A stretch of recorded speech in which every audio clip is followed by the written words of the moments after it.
गावांचं सर्वेक्षण केलं या सर्वेक्षणामध्ये अनेक नवीन गावांचा सुद्धा यामध्ये समावेश करण्यात आलेला आहे।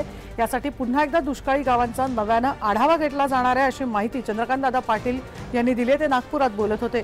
दुष्काळी गावातील परिस्थितीचा आढावा घेण्याचे अधिकार विभागीय आयुक्त आणि कलेक्टरला देण्यात आले आहेत।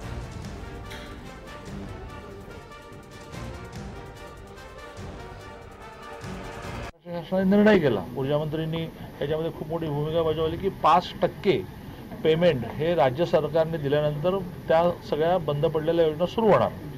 तर आपल्या जिल्ह्यामध्ये तशी एकही योजना नाही।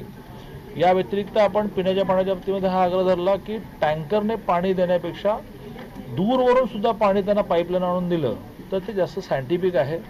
आणि त्याप्रमाणे या जिल्ह्यामध्ये 68 नव्या योजनांपेक्षा सुद्धा असलेल्या योजनांच्या दुरुस्तीची कामं त्यांनी काढलेली आहेत। आणि त्यामुळे मला आढाव्यात असं लक्षात आलं की पिण्याच्या पाण्याचा फार प्रॉब्लेम येणार नाही। सरकार पूर्णपणे शेतकऱ्यांच्या पाठीशी आहे। दुष्काळामध्ये कुठलीही अडचण येणार नाही। केंद्राकडे 7,900 कोटीचा आपण प्रस्ताव पाठवला आहे, परंतु केंद्राने देण्याशी आपलं काही जोडलेलं नसतं। गेल्या वर्षी बोंडअळीचे 3360 कोटी केंद्राने 1 रुपया न देता सुद्धा महाराष्ट्र शासनाने 1 रुपये दिले। आणि त्यामुळे केंद्र देईल ते देईल, परंतु महाराष्ट्र शासन ही जी नुकसान भरपाई असते NDRFच्या नियमाप्रमाणे ती सुरू करेल।